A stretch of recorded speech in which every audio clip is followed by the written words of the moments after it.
How's it going, everyone? We have a 2015 Chevy Silverado 1500 LT with a 5.3 liter four-wheel drive right here. What we're working on right now is a transmission drain and fill with a filter replacement. So a transmission flush, not really, but get the concept. Everything is pretty straightforward. I'm just gonna give you a quick overview because we did have one issue where we couldn't get the transmission pan out. So I figured I would make this video in case you were having the same issue as well. As you can see, we already loosened up the transmission mount bolts thinking it would give us more clearance because the exhaust was in the way of the transmission pan. However, that didn't work because the exhaust was just going up with the transmission. So you don't have to do this. You don't have to do that. It's actually easier. All you have to really figure out is the angles you have to hit, okay? So firstly, when we drop the transmission pan, let everything drain out. While it was like this, the filter goes up into that tube right over there. I know it's kind of hard to see. It's right over there. That's the filter.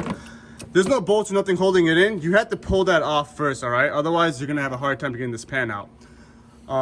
Be careful, it's gonna cause a mess. He took a transmission fluid bath already.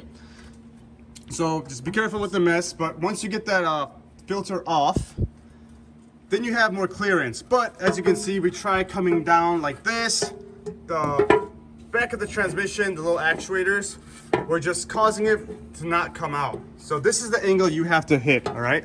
What you wanna do is, if I'm looking at the transmission pan from the front of the car, you wanna turn it all the way to the right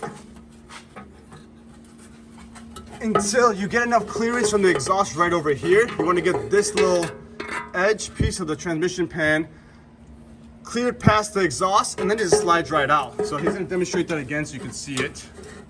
We also kind of pushed these lines up a little bit just to give us more clearance in the back end. So it was like that.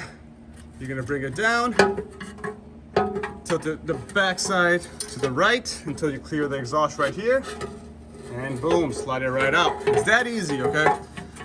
That took us about 25 minutes until we got that, so I figured I would make this so it's easier for you. Then in the inside of the transmission pan, you got the little magnet we're gonna clean out.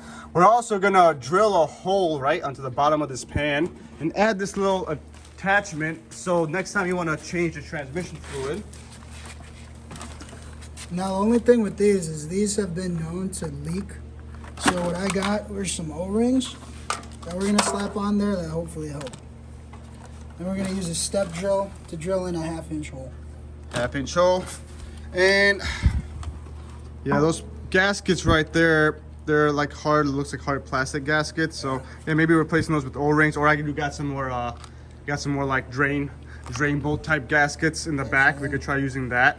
And then probably use some Loctite on this, and I don't know what the torque spec is, but we'll probably torque it down nicely just so it won't back off with vibrations. You won't have to worry about leaking. All right, the car takes Dextron 6 quarts of it. I looked it up on All Data already, so it takes 6 quarts.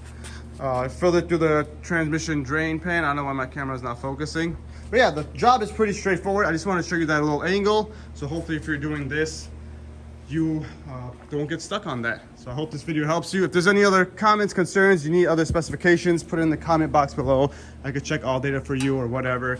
This is a 6L80 trans, I believe. So I put that in the description as well. Thanks for watching. Until next time, peace.